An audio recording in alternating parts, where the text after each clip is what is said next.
MS news ప్రేక్షకులకు నమస్తే. నేను మీ మండల సంజీవ.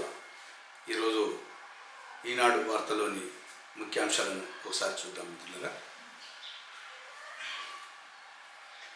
100 ఎకరాల్లో పూర్వస్థితిని పునరుద్ధరించండి, సంబంధిత ప్రణాళికను 4 వారాల్లో సమర్పించండి. గచ్చిబౌలి భూములపై తెలంగాణ ప్రభుత్వానికి సుప్రీంకోర్టు ఆదేశం అనేటువంటి ప్రధానమైనటువంటి న్యూస్ ఒకటి చూస్తున్నాం మిత్రులారా. అదేవిధంగా తదుపరి సిజేఐగా జస్టిస్ బిఆర్ గవాయ్ సిఫార్సు చేసిన ప్రస్తుత ప్రధాన న్యాయమూర్తి జస్టిస్ సంజీవ్ ఖన్నా మే 14న బాధ్యతల స్వీకారం. జస్టిస్ బిఆర్ గవాయ్ గారి యొక్క ఫోటోతో కూడినటువంటి న్యూస్ ఒకటి చూస్తుంది మిత్రులారా. అదేవిధంగా జపాన్లో భారత రాయబారితో సీఎం రేవంత్ భేటీ అనేటువంటిది న్యూస్ ఒకటి చూస్తున్నాం.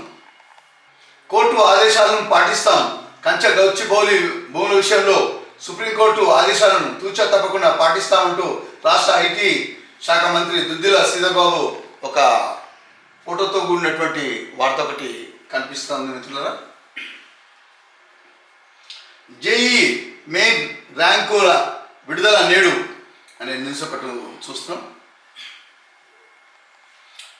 27,000 కోట్ల పెట్టుబడులు, 5,600 మెగావాట్ల హరిత ఇంధన ప్లాంట్లు, 2 సంస్థలతో రెడ్కో ఒప్పందం, 2030 నాటికి 40,000 మెగావాట్ల గ్రీన్ ఎనర్జీ ఉత్పత్తి లక్ష్యం. బట్టి సమక్షంలో ఒప్పంద పత్రాలను చూపుతున్న అనిల్ దీపక్ అగర్వాల్, చిత్రంలో ముజిందార్, సందీప్ కుమార్ సుల్తానియా అనేటువంటిది బట్టి విక్రమార్కకు సంబంధించినటువంటి న్యూస్ ఒకటి చూస్తుంది కదా. కోర్టులు వక్ఫ్గా ప్రకటించిన ఆస్తుల్ని రద్దు చేయొద్దు, ముస్లిమేతర బోర్డులో ఎక్స్ ఆఫీషియా సభ్యులుగా మాత్రమే ఉండాలి అనేటువంటిది ఒక న్యూస్ ఒకటి చూస్తున్నాం.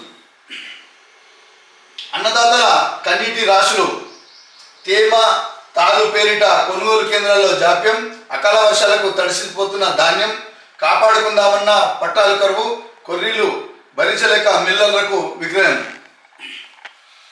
అంటే గత వారం 10 రోజుల నుంచి రాష్ట్రంలో అకాల వర్షాలు, ఉరుములతో కూడినటువంటి మరి వడగళ్ళు వర్షాలతోని వరి ధాన్యం మరి తదితర పంటలకు చాలా నష్టం వాటిల్లుతుంది.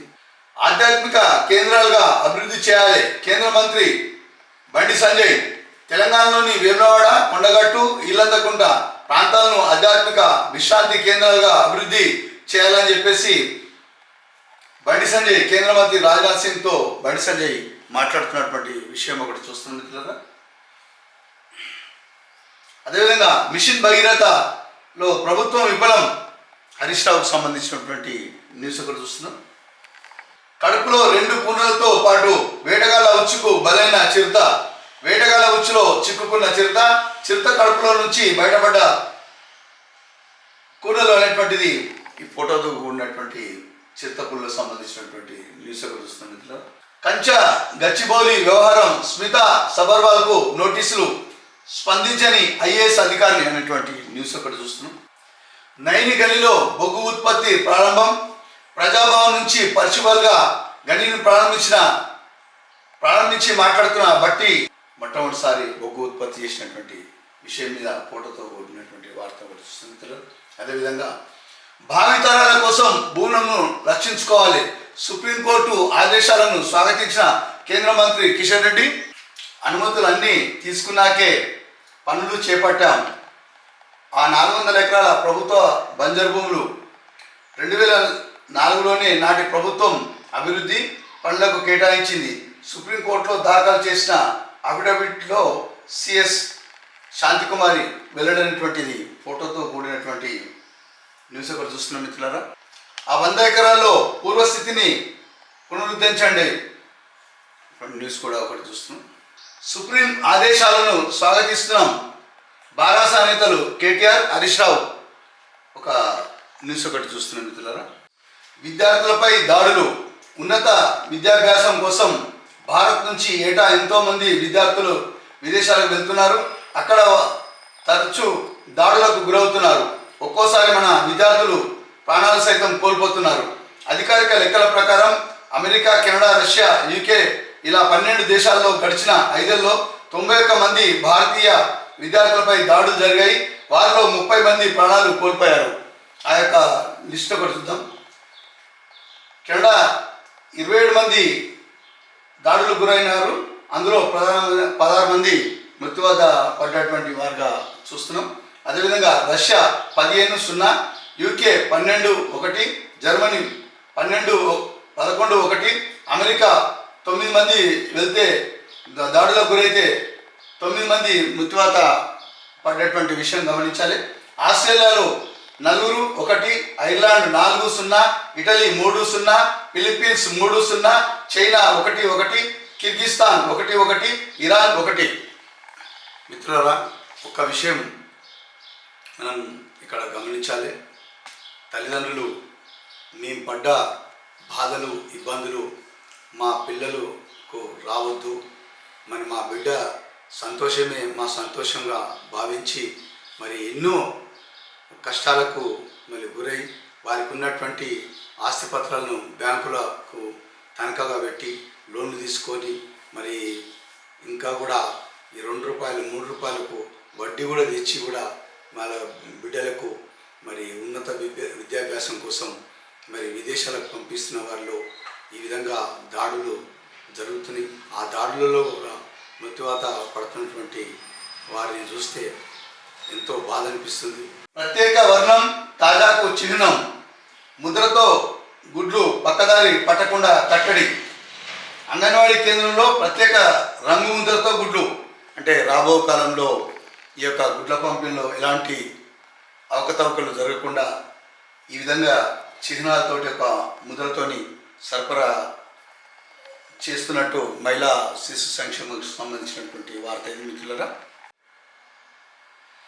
సెలవుల్లో ఏం చేస్తున్నారు? వాహనంతో జర భద్రం, తల్లిదండ్రుల నిఘా తప్పనిసరి, నీటి వనరుల చెంత, పిల్లలపై పర్యవేక్షణ అవసరం, మానసిక ఆరోగ్యంపై తీవ్ర ప్రభావం. మిత్రుల ఒక విషయం మనం ఇక్కడ గమనించాలి. ఈ యొక్క పాఠశాల ఇంటర్ సంబంధించినటువంటి పరీక్షలు పూర్తయినటువంటి నేపథ్యంలో మరి పిల్లలు ఏం చేస్తున్నారు అనేటువంటి విషయం పైన మన తల్లిదండ్రులు ప్రత్యేక నిఘా పెట్టి వారి యొక్క పర్యవేక్షణ అవసరమైనటువంటిది నిపుణులతో కూడినటువంటి చాలామంది కూడా అభిప్రాయం వ్యక్తం చేస్తున్నారు. మిత్రులారా, ఈరోజు వెలుగు దినపత్రికలు కూడా తదుపరి సీజేగా బిఆర్ గవాయ్ అనేటువంటి ఫోటోతో ఉన్నటువంటి వార్త ఒకటి ఉంది వెలుగులో. డోలో టాబ్లెట్ల 5 ఏళ్లలో 350 కోట్ల టాబ్లెట్ల అమ్మకాలు.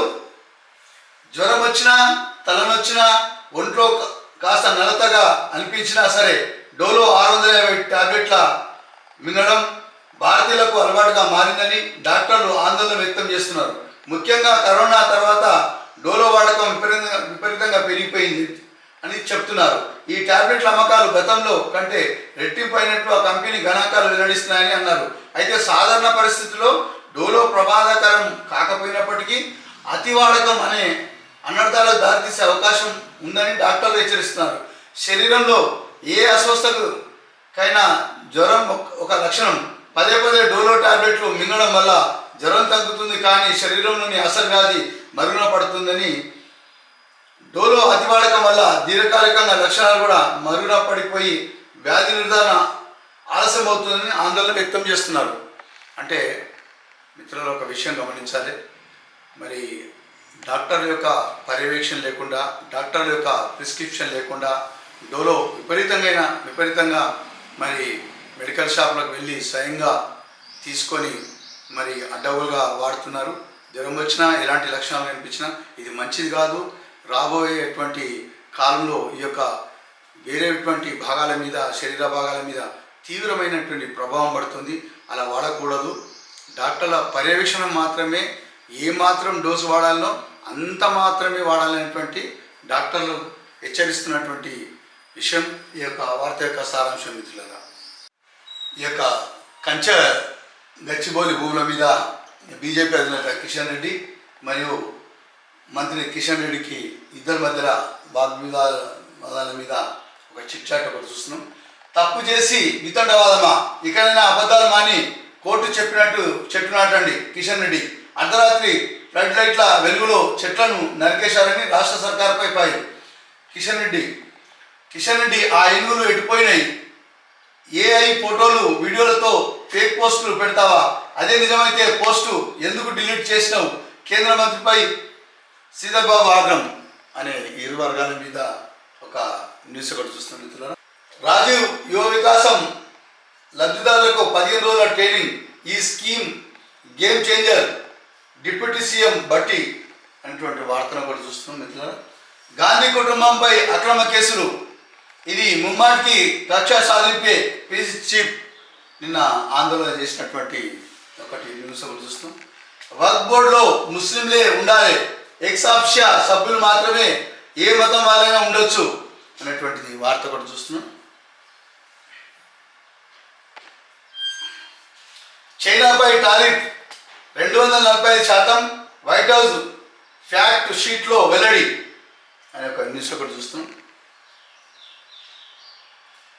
చెల్లెకు ఇల్లు రాసిచ్చాడని తండ్రికి తలకొరివి పెట్టని కొడుకు అనేటువంటి ఒక హృదయ విదారకమైనటువంటి ఒక న్యూస్ ఒకటి చూస్తుంది మిత్రులారా.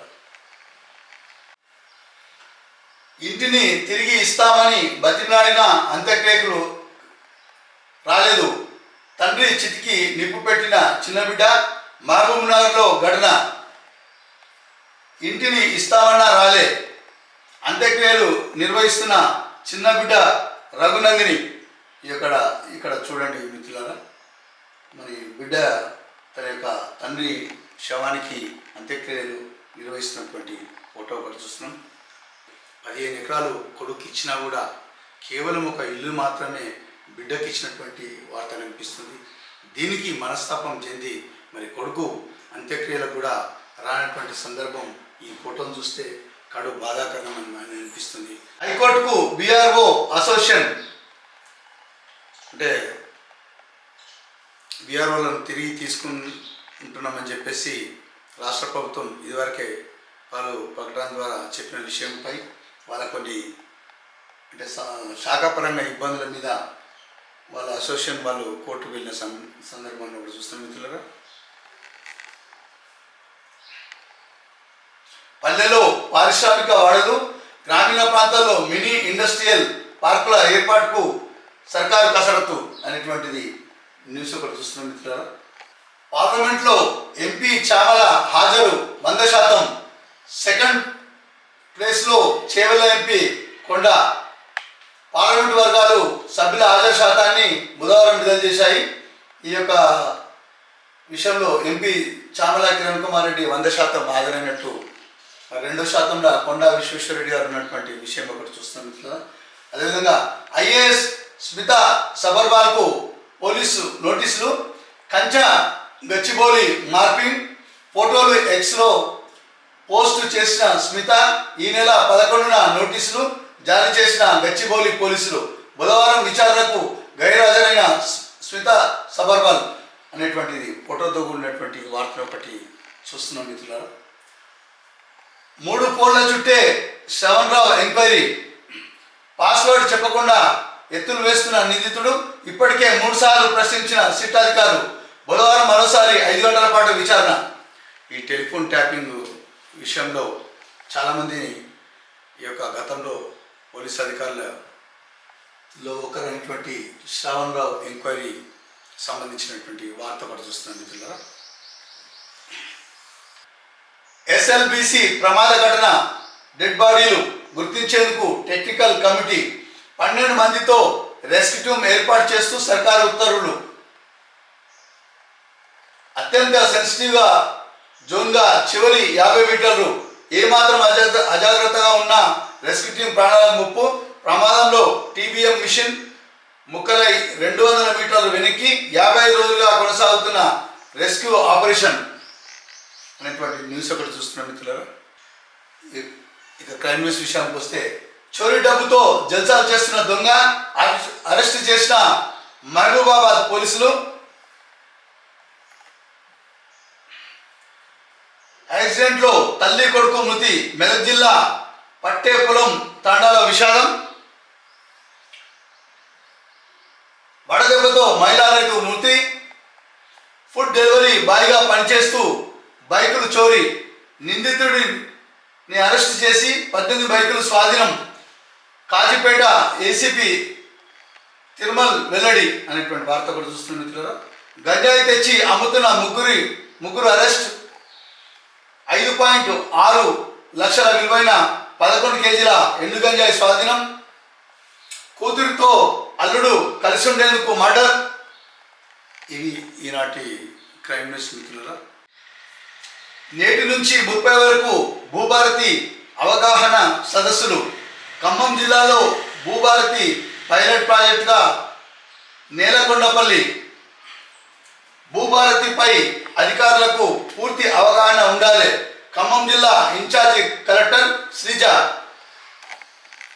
అంటే ఈరోజు నుంచి సుమారు ఈ నెలాఖరు వరకు ఈ భూభారతి పైన అంటే గ్రామీణ రైతుల నుంచి కానీ ఈ హాజరైనటువంటి వ్యక్తులకు అందరికీ కూడా వారి యొక్క అంటే ఒక ప్రశ్నపత్రం లాగా వారికి ఇచ్చి మరి ఏమేమి సమస్యలని ఎట్లా ఉంటే బాగుంటుంది అనేటువంటి సమీక్షా సమావేశాలు నిర్వహించడానికి రాష్ట్ర ప్రభుత్వం కసరత్తు చేస్తుంది.